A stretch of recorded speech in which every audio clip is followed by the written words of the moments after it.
Alors, sans plus attendre, nous allons commencer avec France Travail. Déjà au commentaire de Vagabond, c'est promesses. Macron, c'est toujours les promesses.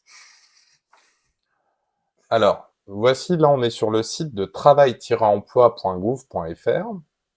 Sur ce site, on peut voir la présentation de pourquoi ils veulent créer France Travail. Bon, on voit depuis un certain temps les macronistes sur tous les plateaux télévisuels, médias de presse, enfin, ce que tu veux, surtout médias, nous dire que depuis Macron, la courbe du chômage s'inverse. Alors pourquoi faire une telle réforme si tout va si bien? C'est ça la question qu'il faut se poser. Ouais.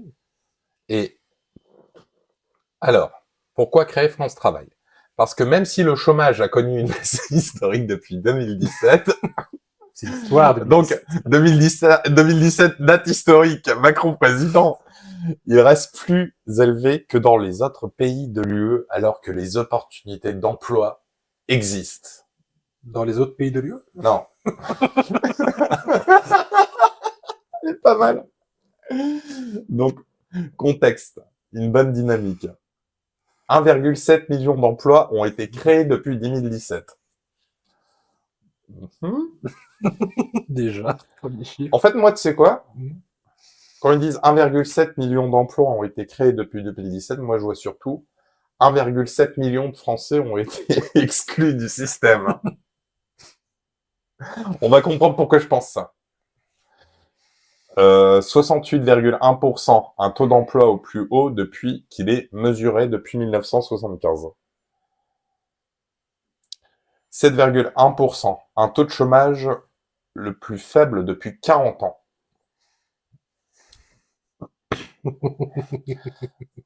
Pareil, si tu exclus 1,7 million de Français, c'est sûr que ça fait moins.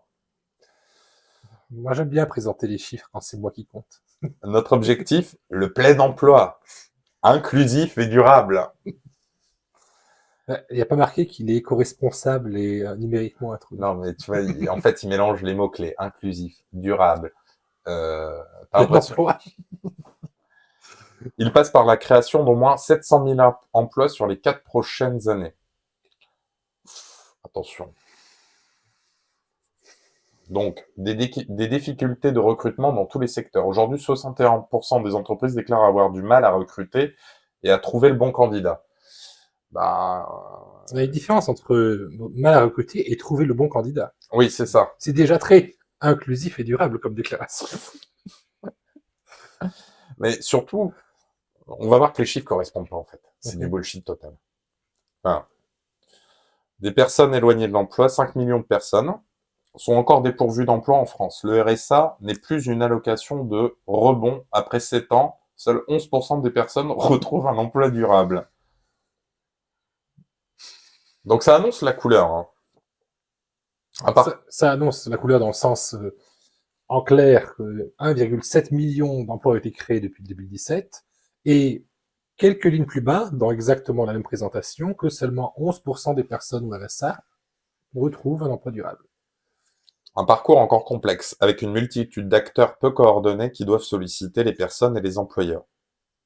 Pôle emploi, mission locale, caisse d'allocation familiale, région, départementale, association. Non, ils veulent juste centraliser, pour mieux contrôler. Oui, on ne centralise pas pour mieux contrôler, on centralise toujours pour mieux contrôler. Ça, c'est un oxymore.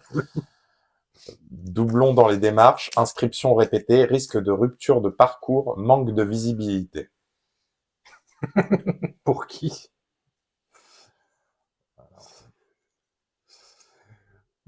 Donc, qu'est-ce qui change pour les personnes? Une inscription de toutes les personnes sans emploi à France Travail. Donc voilà, d'office, tu iras à France Travail. Des parcours simplifiés dans une logique, dites-le nous une fois, et adaptés aux besoins et aspirations de chacun.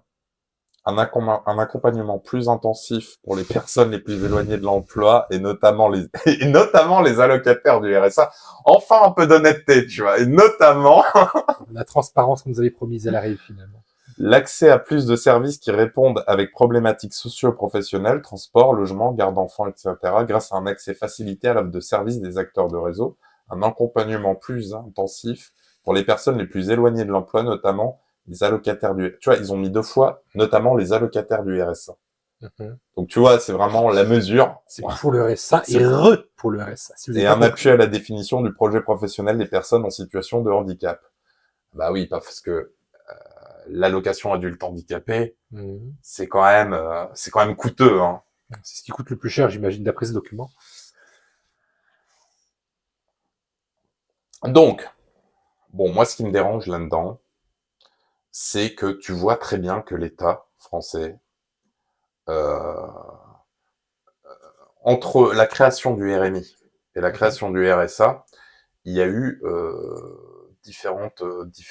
une évolution même dans la logique, comment l'État voyait la société. Le RMI a été créé dans une volonté, après une succession de misères, de travail acharné, un peu pour récompenser. Vous voyez, votre effort a permis de créer ça. C'est pour tout aussi sûr qu'un grand pays tel que la France dans les années 80 ne pouvait pas se permettre d'avoir des pauvres C'est et ça. pas les aider. C'est ça. Ça faisait tâche.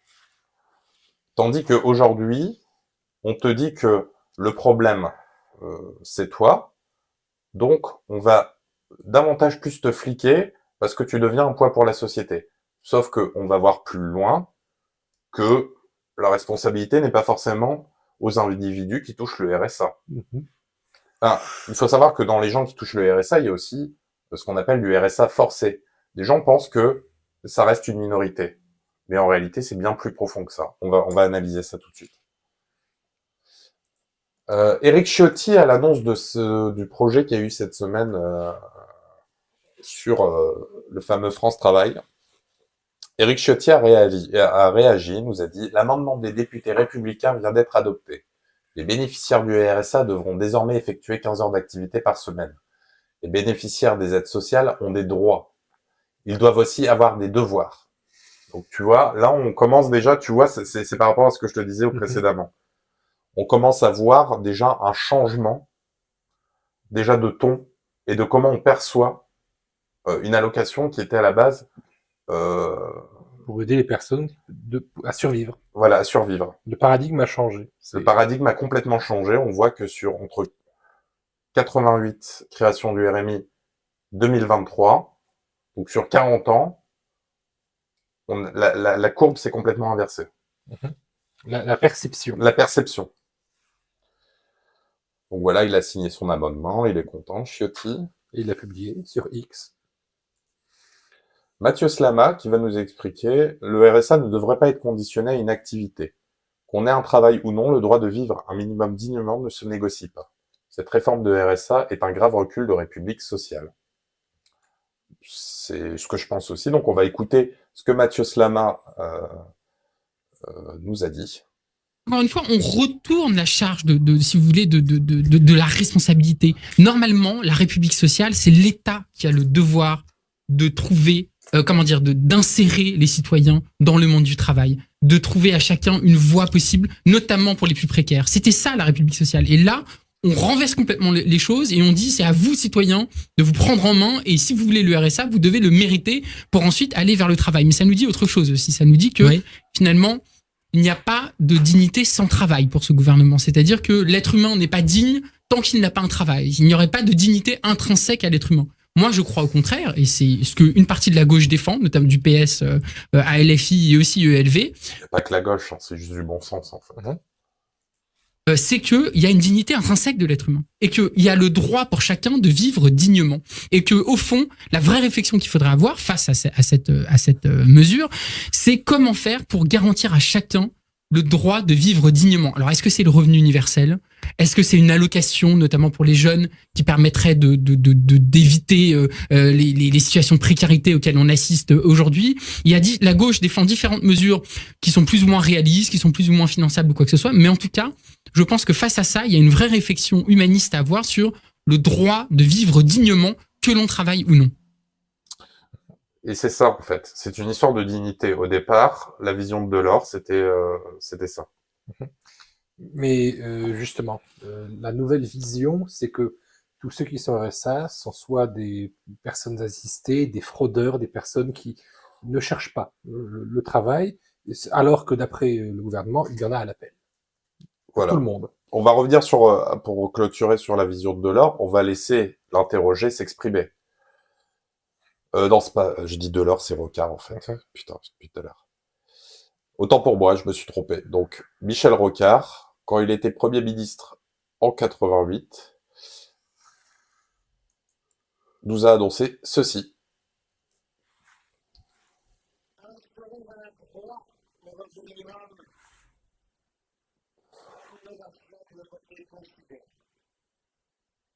Après la création de la sécurité sociale, jusqu'à généralisation, après l'installation du minimum vieillesse, et des allocations finales, on a construit le dernier étage, ensuite la dernière étape. En échange, notre pays a déployé des décennies d'efforts pour lutter contre la pauvreté, contre le dénuement complet. Il entreprend maintenant de les attaquer avec une vigueur nouvelle. Il n'est pas digne de notre taxe, mais concevable pour notre avenir.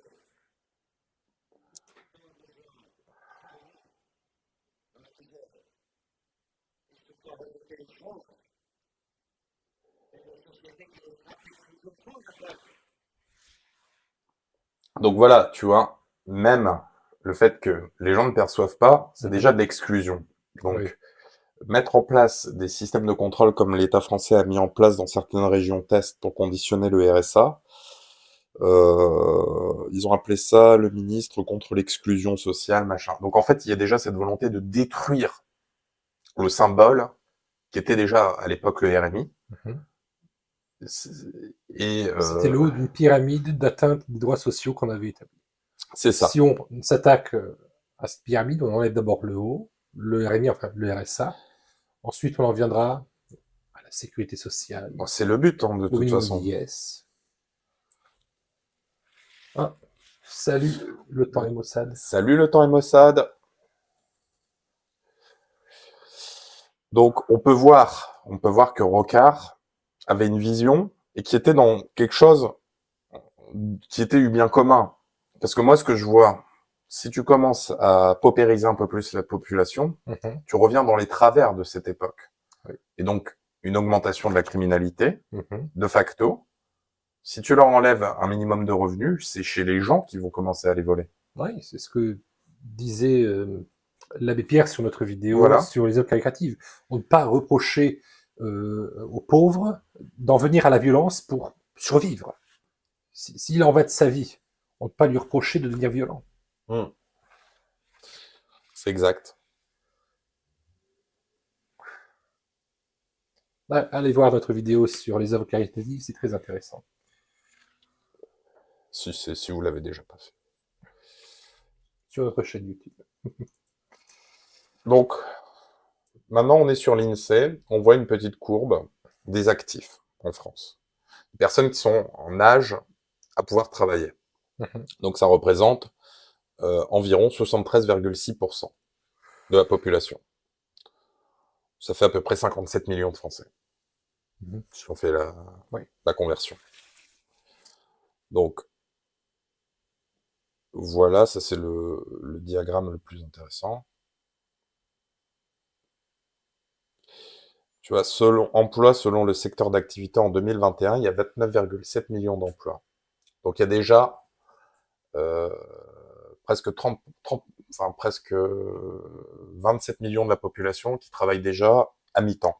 Ouais. Qui se partagent une grosse partie. Non, plus. T'as déjà une grosse partie de la population qui se partage déjà des emplois. Ça, c'est ce qu'on peut retenir comme fait. Ici, comment a évolué le chômage? En 2022, en moyenne, sur l'année, 7,3% des actifs sont au chômage. Ce qui fait quand même beaucoup de chômeurs. Ce qui en fait plus de 5 millions. Voilà.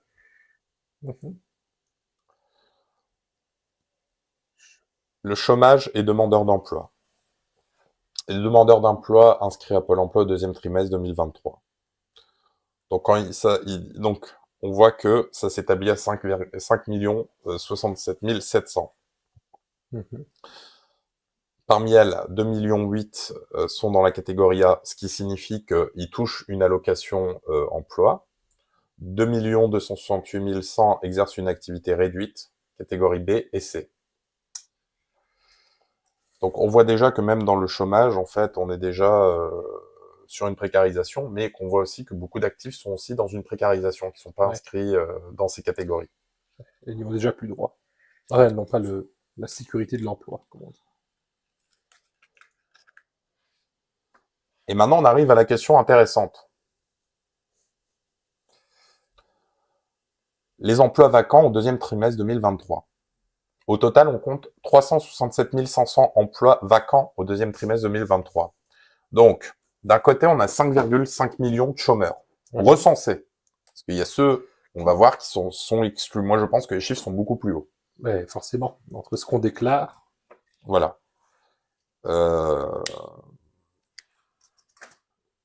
Et là, on nous présente les emplois vacants, donc les emplois disponibles. Disponibles. Ce qu'il y a sur toute la réserve qui ne sont pas pourvus. Donc, même si... Et là, je pense qu'on gonfle les chiffres. Et là, je pense qu'on gonfle les chiffres en disant qu'il y a autant d'emplois. D'accord. C'est possible aussi. Sauf qu'en réalité, même si tu mets les gens dans ces emplois-là, tu combles, il te reste à peu près encore 4,9 millions de personnes sans emploi. Le gouvernement a dit qu'il allait faire 700 000 emplois. 400 000. Oh, 400 000. Attends, on va revenir. Hmm. Ah oui. 700 000 emplois. Ah ben Sur voilà. 4 ans. Sur 4 ans. Ben voilà, les 4 millions vont forcément rentrer dans ces 700 000. C'est mathématique. C'est comme ça que fonctionnent les calculs du gouvernement. Oui. Et avec les crises qui sont en train de prendre, n'oublie pas que économiquement, les chocs, on les sent pas tout de suite, on les sent dans le temps. Donc la situation va s'aggraver. C'est pas ces malheureux petits 400 000 emplois qui sont des faux emplois, on va comprendre, parce que le projet France Emploi est conditionné à 15 heures de travail. Le RSA est à peu près à 530 €, me semble-t-il. Quelque chose dans ces environs. Réduit à 480 si la personne est chez quelqu'un, chez ses parents, parce que, en fait, solidarité pour les parents qui hébergent leurs enfants qui sont en difficulté, enfin, oui. Déjà, il y a déjà un problème. Mais après tout, c'est vrai, vous avez voulu avoir des enfants, c'est votre responsabilité, donc c'est normal. C'est pas la faute du gouvernement. C'est pas la faute du gouvernement. Ici. Attends. Alors, si on prend tous les emplois qu'ils veulent faire sur 4 ans, disons 700 000, Ouais. plus les emplois vacants, disons 400 000, ça fait 1 100 000 emplois maximum qu'ils envisagent dans le meilleur des cas. Ouais. Pour 5 millions et quelques de personnes qui déclarent officiellement rechercher un emploi. C'est ça. Et il manque des chiffres là, non? Ouais, il y a un problème quelque part. Je suis d'accord avec toi. Il y a des choses qui s'expliquent pas. Alors, quand les algorithmes notent les allocataires de la CAF, comment on arrive à réduire les chiffres? Parce que ça, c'est une question. Oui, si c'est le nombre de chômeurs qui pose problème, il faut diminuer le nombre de chômeurs. Parce que comme ça, ils sortent des stats.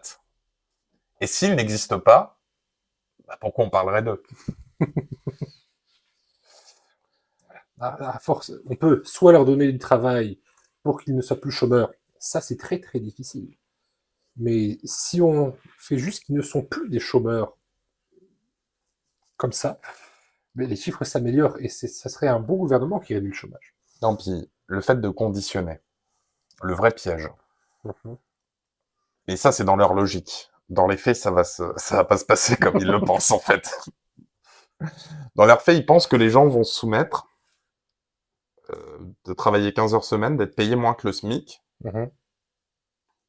pour 500 €. Ce qui reviendrait, en fait, le taux horaire à 7 € de l'heure. Quel est le problème dans tout ça? Le problème, c'est que, ils aiment convaincre les électeurs, parce que ce sont les gens qui travaillent généralement, qui votent.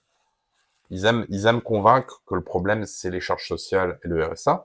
Mais comme on a vu sur l'inflation, le graphique qu'on avait vu, 80% des dépenses sont des dépenses d'État et pas sociales. Donc je pense que si on veut faire des économies, il faudrait aller chercher ailleurs déjà premièrement. Mhm.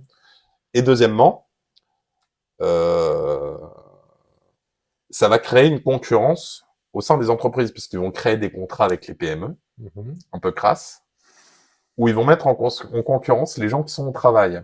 Et là, tu vas avoir des abus. On sait très bien comment marche le patronat français et comment il est bienveillant avec ses salariés. Belle histoire d'amour. C'est une belle histoire d'amour, les salariés et le patronat français. On va voir que qu'ils vont mettre en concurrence, les travailleurs avec les RSistes. Le patron va faire un truc du genre, bah, écoute, pourquoi toi tu veux pas le faire? Lui, il le fait pour moins cher que toi. Donc pourquoi toi je te garde? Comme ça, ils vont encore plus presser sur les citrons, sur la productivité, sur ceux qui auront un contrat, parce qu'après tout, ils ont une chance, eux ont un emploi. Oui. C'est comme ça qu'ils vont voir les choses. On fera tout pour ne pas perdre cet emploi. Et on fera tout pour pas perdre cet emploi, pour pas être le cafiste qui doit travailler pour 15 heures par mois et vivre dans la précarité. Mhm. En fait, la précarité va devenir une habitude pour beaucoup de gens. Ça va devenir en fait le maître étalon. Ouais. La précarité sera le seuil dont vous voulez sortir. Pas le seuil où vous vivez, mais c'est celui dont c'est soit ça, soit enfin un travail. On va faire une petite pause sur les commentaires pour voir ce que les gens ont à nous dire. Vagabond qui dit, je pense aussi qu'il y a un aspect à ne pas oublier. Même s'il n'est pas majoritaire, ceux qui sont trop fiers pour percevoir le RSA et qui se débrouilleront par tous les autres moyens possibles, légaux ou pas, qui n'existent nulle part dans les comptes. Mhm. Oui, mais de toute façon, ça va se développer. Ouais. Il va y avoir une frange de la population qui va faire ça, c'est certain. Voilà, une France dans la France. Une frange dans la France. Les calculs sont pas bons, Kevin. Faut pas oublier la carte Joker, travail gratuit, les stagiaires. Qui vivent chez leurs parents. Oui, mais ils ont moins de 25 ans, les stagiaires. Mhm. Donc ils n'ont même pas le droit au RSA. C'est ça la beauté. Julien Leble, vagabond, je suis d'accord avec toi. Rien que le trafic de drogue, l'argent qu'il génère permet de faire vivre énormément de personnes.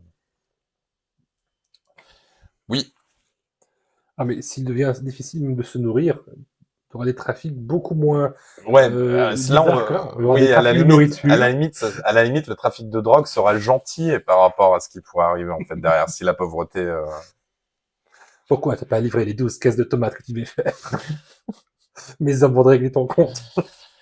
Pour revenir aussi à un élément qu'on avait vu précédemment dans la vidéo justement sur l'euro numérique qui avait plutôt bien marché. Mhm. On avait parlé du fameux flicage généralisé par data mining et le fichier Ficoba. Donc, c'est lié dans le sujet d'aujourd'hui, on va en parler.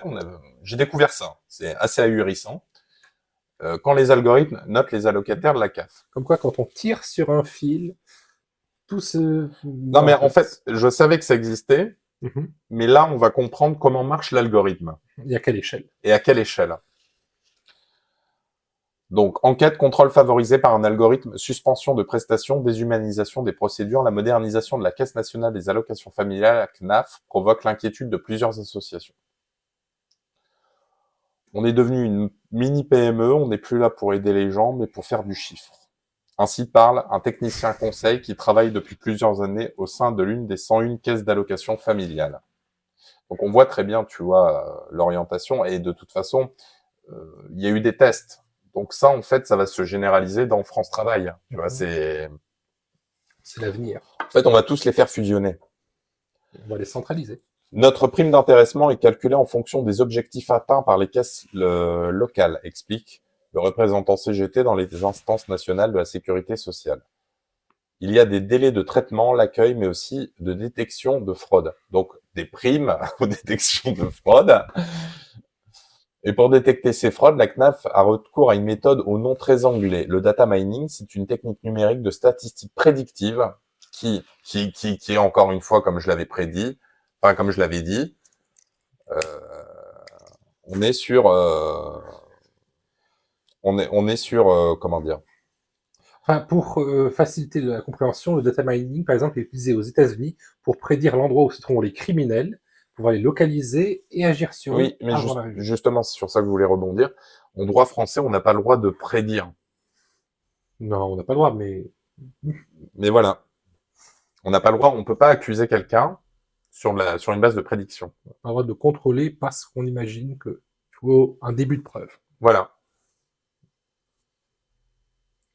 Et c'est encore plus problématique quand leur travail est de chasser et de trouver la preuve.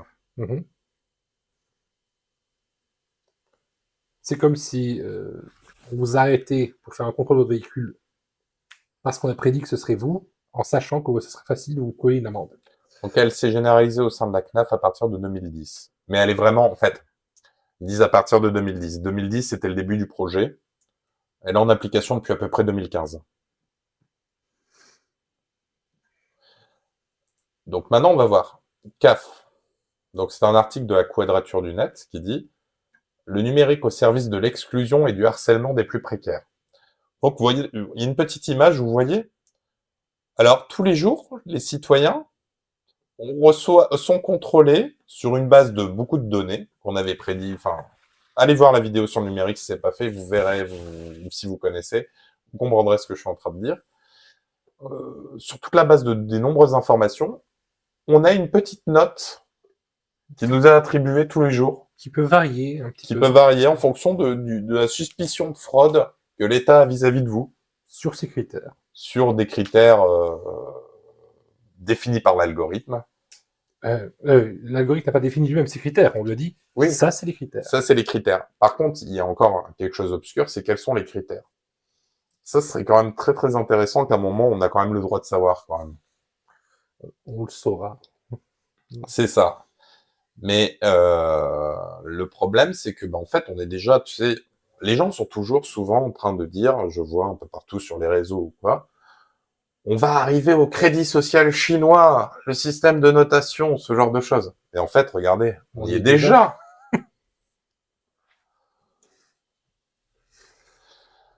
Depuis bientôt un an, nous luttons au sein du collectif Stop Control afin de s'opposer aux effets de la dématérialisation et de l'utilisation du numérique par les administrations à des fins de contrôle social. Après avoir abordé la situation à Pôle emploi, nous nous intéressons ici au cas des caisses d'allocation familiale. Il faut savoir que CAF, Pôle emploi sont reliés et les infos sont aussi traitées avec l'algorithme. Nous reviendrons bientôt sur les suites de cette lutte dans laquelle nous souhaitons pleinement nous engager dans les prochains mois. Entre la CAF et vous, il n'y a qu'un clic. Voilà ce que l'on pouvait lire sur une affiche de la CAF en ce début d'année. Et le sous-titre laisse rêveur. Accéder à tous les services de la CAF 24 heures sur 24. Vaine promesse d'un numérique facilitant l'accès aux prestations sociales, et ce à toute heure du jour et de la nuit. Sinistre slogan masquant la réalité d'une information à outrance, vecteur d'une exclusion sociale calculée. Même millimétrée. Alors que la généralisation des démarches en ligne s'accompagne avant tout d'une réduction des capacités d'accueil physique. Mode de contact pourtant essentiel pour les personnes en situation de précarité. C'est à un algorithme que la CAF laisse le soin de prédire quel allocataire serait digne ou indigne de confiance et doivent être contrôlés. Putain, c'est en écriture inclusive. C'est pour ça Chargé de donner une note de chaque allocataire censé représenter le risque qui, elle, bénéficie indûment d'aide sociale. Cet algorithme de scoring sert une politique de harcèlement institutionnel des plus précaires. Mais tu vois, c'est bien beau de nous dire, on fait une lutte contre la fraude sociale. Mais quel est le plan de réinvestissement de l'argent gagné de la fraude sociale? Parce que, tu vois, quelle est la contrepartie de contrôler, d'accepter que sont des organismes que tu prétends avoir des aides ou pas, tu es obligé d'être inscrit. Ouais. T'as pas de contrepartie, t'es juste plus contrôlé. T'es juste plus contrôlé. Donc en fait, c'est une absence de liberté, sans consentement. On voit ça comme de la police.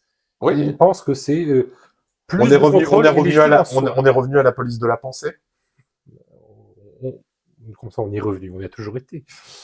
Mais là, elle est plus efficace. L'algorithme de la honte. Nourri des centaines de données dans la CAF, dispose de chaque allocataire. L'algorithme évalue en continu leur situation afin de les classer, le trier via les attributions d'une note, score de risque, Cette note mise à jour mensuellement est ensuite utilisée par les équipes de contrôleurs de CAF pour sélectionner celles et ceux devant faire l'objet d'un contrôle approfondi. Tu vois, tu te demandais pourquoi certains agents de la CAF pour le fichier FICOBA. C'est là. Et ces contrôleurs sont rémunérés en plus s'ils réussissent à trouver Une prime aux fraudeurs. Quand le pauvre devient un produit. L'élimination du pauvre devient la prime. Quelques informations disponibles révèlent que l'algorithme discrimine délibérément les précarisés. Ainsi, parmi les éléments de l'algorithme associés à un risque élevé d'abus et impactant donc négativement la note d'une allocataire, on trouve le fait D'avoir des revenus faibles, d'être au chômage ou ne pas avoir de travail stable, d'être un parent isolé, 80% des parents isolés sont des femmes. Donc, en fait, d'être un parent isolé fait de toi un potentiel fraudeur. oui. De dédier une part importante de ses revenus pour se loger, Vaut mieux être à la rue.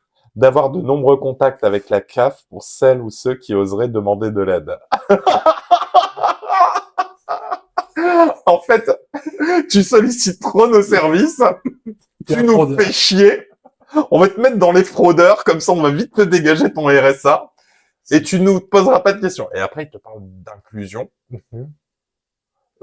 de lutte contre l'exclusion sociale. Donc demander le RSA deviendra Donc un signe maintenant, de fraude. une personne qui demande de l'aide à la CAF va avoir son score d'augmenter dans l'algorithme. Mais c'est honteux. Ouais. Mais c'est honteux. Plus t'es dans la merde, plus ils t'y mettent en fait.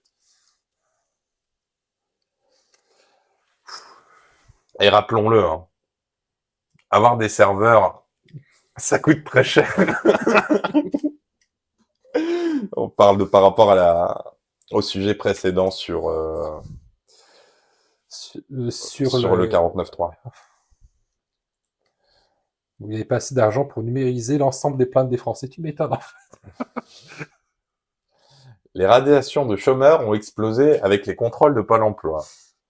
Attends, qu'est-ce qui a explosé? Pôle emploi a explosé? Les ra- Ah, non, pardon, c'est les radiations de chômeurs. Voilà. Attends. On va éviter la musique parce qu'elle est angoissante. Les radiations de chômeurs ont explosé en un an. Il y a plus d'un an, Emmanuel Macron demandait à Pôle emploi de procéder à plus de contrôles des chômeurs afin de vérifier qu'ils étaient bien à la recherche d'actifs emploi. Il y aurait eu 500 000 contrôles en 2022 contre 400 000 en 2019. On voit qu'on met plus de moyens dans l'algorithme. Hein. Lors de son inscription, qu'il touche ou non l'allocation chômage d'aide au retour, le chômeur s'engage à rechercher activement un emploi, entre autres. Donc tu vois, le problème n'est même pas l'argent. Ils le disent, qu'il touche ou non de l'argent, il y a une volonté de le dégager. Donc, finalement, les fameux 5 millions de chômeurs en France sont totalement faux, en fait. Mais si on a du travail que pour 1 million d'entre eux, il y en a 4 millions entre eux. C'est mathématique. Voilà. Or, sur le mois de novembre 2022, 58 58 000. sans radiation, attends, je reviens, 58 000 sans radiation. ont été répertoriés. Il s'agit d'un nombre exceptionnel élevé, jamais atteint. Il y aurait eu en moyenne 50 000 radiations mensuelles en 2022 contre 42 000 en 2021. Cette hausse s'explique par l'augmentation des contrôles des 600 agents de Pôle emploi chargés de ces vérifications. Ces chiffres ne détaillent pas pour quels motifs ces derniers ont été exclus de la liste des demandeurs d'emploi. Ils ne donnent pas non plus la part des allocations reçues. Une étude de Pôle emploi publiée le 21 août 2018 a montré que 92%, ça va trop vite, des allocataires indemnisés et 81% des allocataires non indemnisés étaient bien en recherche active d'emploi. Tiens. Seuls 14% des contrôles avaient abouti à une radiation, dont 60% concernaient des demandeurs d'emploi non indemnisés. Donc, il y a une volonté de... S'ils disent il y a eu 500 000 contrôles et 50 000 radiations, oui, c'est 10% de radiation. Et ça augmente tout le temps. Pôle emploi dématérialisé et contrôle social à marche forcée. C'est encore un article de C'est encore de la Quadrature du Net qui a publié ça. Alors qu'Emmanuel Macron veut accélérer la radiation des demandeurs d'emploi, Pôle emploi vient de franchir un cap dans la marche forcée vers la dématérialisation et le contrôle numérique des personnes privées d'emploi. Donc c'est pour ça maintenant, dites-vous une chose. Quand vous entendez le gouvernement dire plus de numérique, comprenez contrôle social. Ah, j'aurais mal au transit numérique tout d'un coup.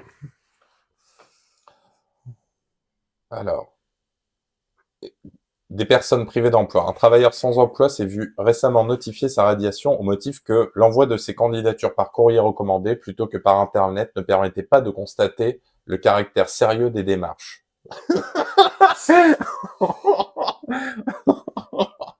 Alors, ils dépensent pour du courrier recommandé.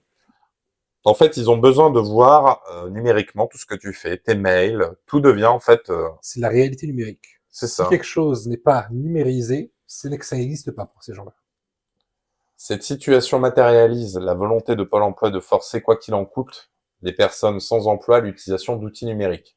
Une radiation ayant pour effet la suspension du versement des allocations chômage, il s'agit ici d'un véritable chantage à la survie dans lequel Pôle emploi s'est lancé dans le seul but d'accélérer la dématérialisation de ses services. Ce faisant, Pôle emploi ignore volontairement les études et rapports montrant que les politiques de dématérialisation représentent un obstacle à l'accès aux services publics pour les personnes les plus précaires et participant ainsi à leur marginalisation. Ce qui est totalement vrai. On les recoupe à nouveau du système. Là où le RNI avant devait inclure les personnes en facilité de à nouveau revenir à la société. Oh, puis t'avais des associations, puis quand tu regardes les vidéos à l'époque, t'avais l'impression d'aller à la poste, les meufs elles avaient un uniforme, t'étais traité, t'étais considéré, donc ça te donnait envie de t'en sortir. Peut-être c'était humain. Là tu as un discours, maintenant t'as même plus de discours, t'as parce une que de borne toute façon ton au mieux. premier contact avec Pôle emploi, de toute façon il est forcément informatique aujourd'hui, donc si tu n'as pas les moyens d'avoir un ordinateur, t'as pas tes subventions. Et après, on te parle de plus d'inclusivité. Plus d'inclusivité dans l'exclusion.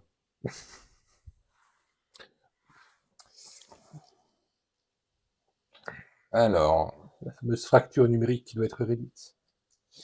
vagabonde. Alors.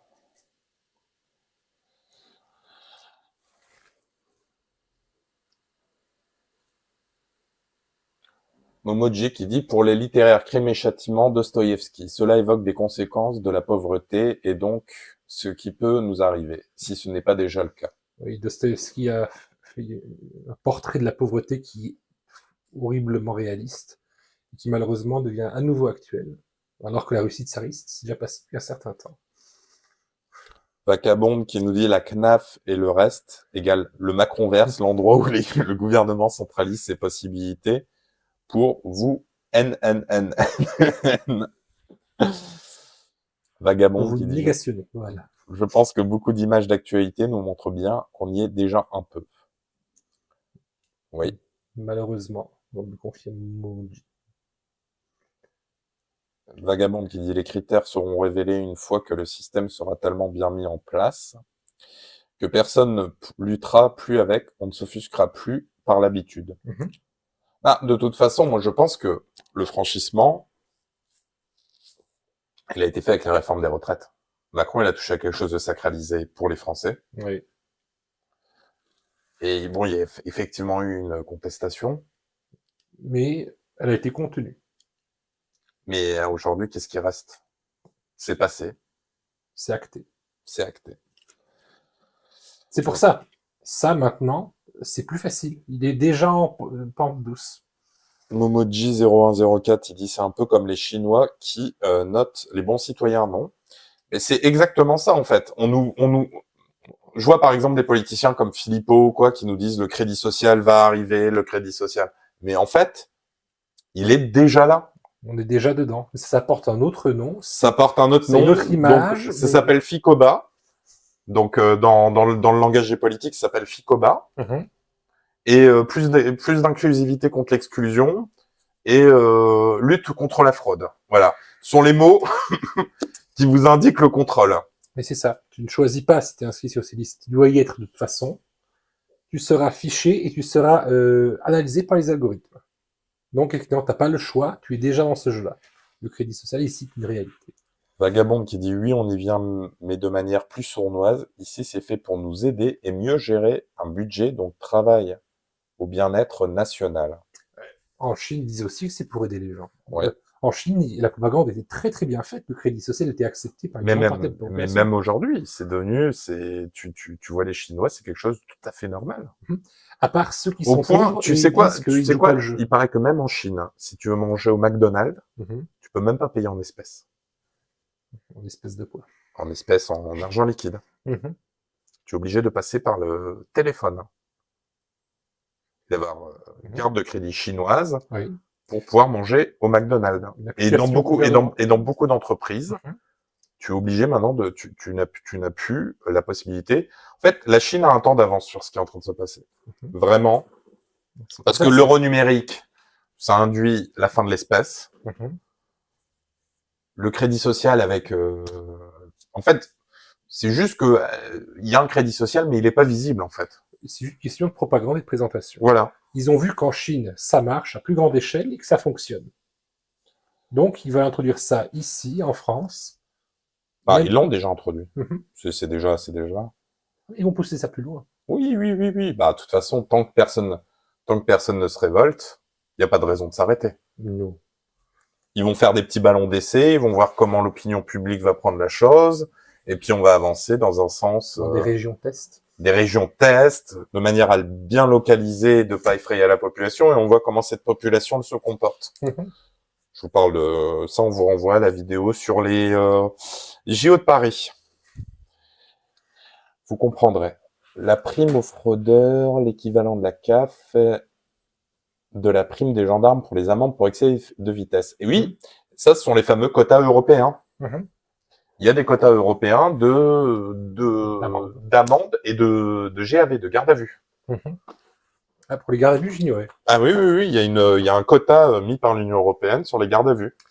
Les comicos doivent être compétitifs sur les GAV, tu vois. Il faut donner un sens à la structure. Alors, le paradigme qu'il y a dans l'Union européenne, comme dans la France, c'est par défaut, le public, le peuple, est malhonnête.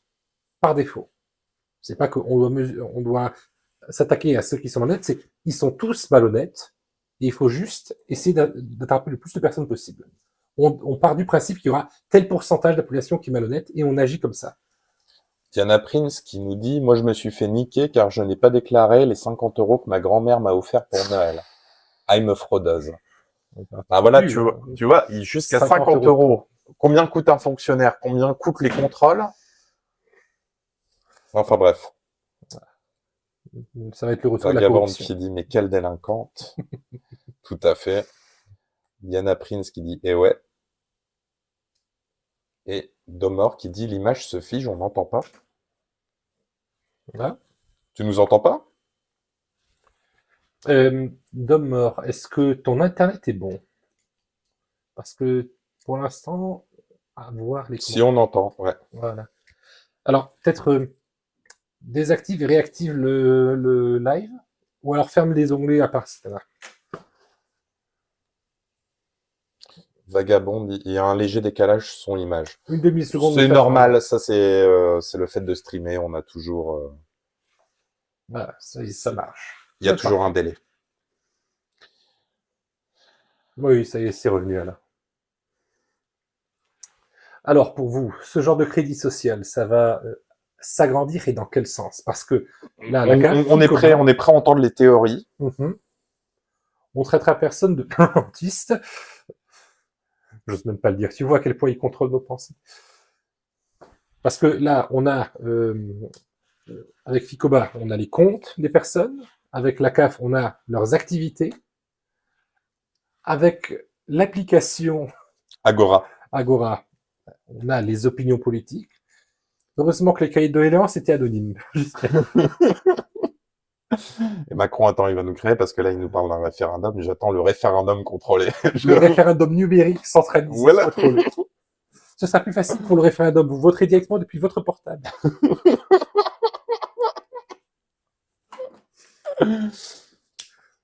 Yana Prince qui a fait voilà mon résumé. Alors, sur notre il y a un P et 3 F. Oui. Partie de la France for...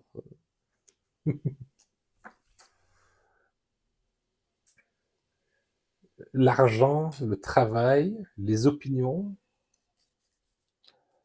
Ceux qui n'en voudront pas vont devenir des marginaux. Ceux qui voudront un retour aux sources et aux progrès seront exclus pour toujours. Oui, bah de toute façon, C'est la même chose qui s'est passé en Chine. Les personnes qui étaient déjà pas vraiment dans le système se sont fait extrêmement marginaliser, ne peuvent plus être dans les villes, sont obligés d'être dans les zones extrêmement rurales et ne peuvent pas être dans à l'intérieur des villages qui sont eux déjà sous surveillance. Parce qu'ils font tâche et ils font baisser la note du village. Donc, ils sont déjà exclus en dehors même des villages ruraux. Ils sont exclus d'un système qui voulait tout inclure. Il n'y a aucun système qui peut inclure tous les éléments les plus diversifiés comme ça. Emoji 0104, la Chine, ça a toujours été comme ça. Non, ça n'a pas toujours été comme ça. Parce que depuis la Seconde Guerre mondiale et jusqu'à l'instauration de la politique de l'enfant unique, il y a toute une partie de la population qui était fonctionnelle, active, mais non déclarée, mais qui pouvait vivre, qui pouvait travailler, qui pouvait fonder sa famille. Mais quand elle est passée au tout contrôle, là, il y a une énorme exclusion des personnes. Vagabonde qui dit plus que qu'élevé dans son Attends, fonctionnement. ça va faire. Ils ne veulent pas de ce système, puisqu'élevé dans ce fonctionnement.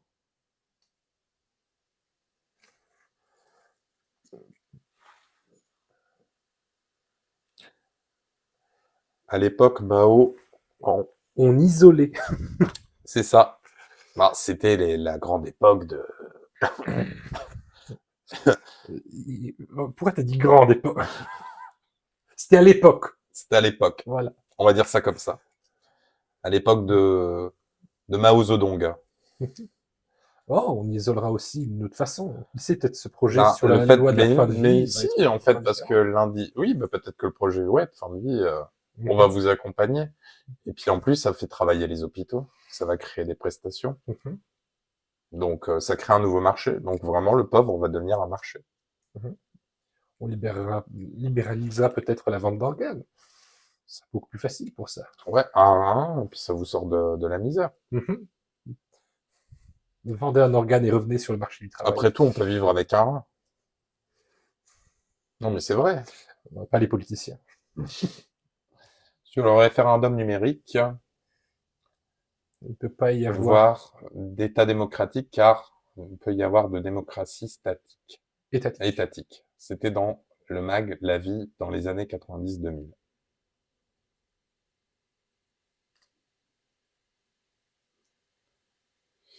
Approche blochisme entre les connectés et les non connectés. La nouvelle fracture de la France. Oui, la nouvelle fracture de la France sera numérique. Entre ceux qui ne veulent pas être reliés au système et ceux que le système inclut contre leur gré. Oui, donc soit tu t'adaptes, soit tu crèves. Ouais, du coup, le chômage va être résorbé. Les chômeurs vont disparaître des chiffres. Non, mais c'est un fait, tu vois, parce que bon, quand tu vois quand même l'énergie, l'envergure du déploiement de la chose en France, sur ça, tu dis quand même qu'ils ont plus de limite, en fait. Avant, on se disait qu'ils étaient coupés des réalités, donc ils faisaient des lois qui ne seraient jamais appliquées. Mais là, ils ont les moyens d'appliquer leurs lois. C'est ça la C'est ça. différence.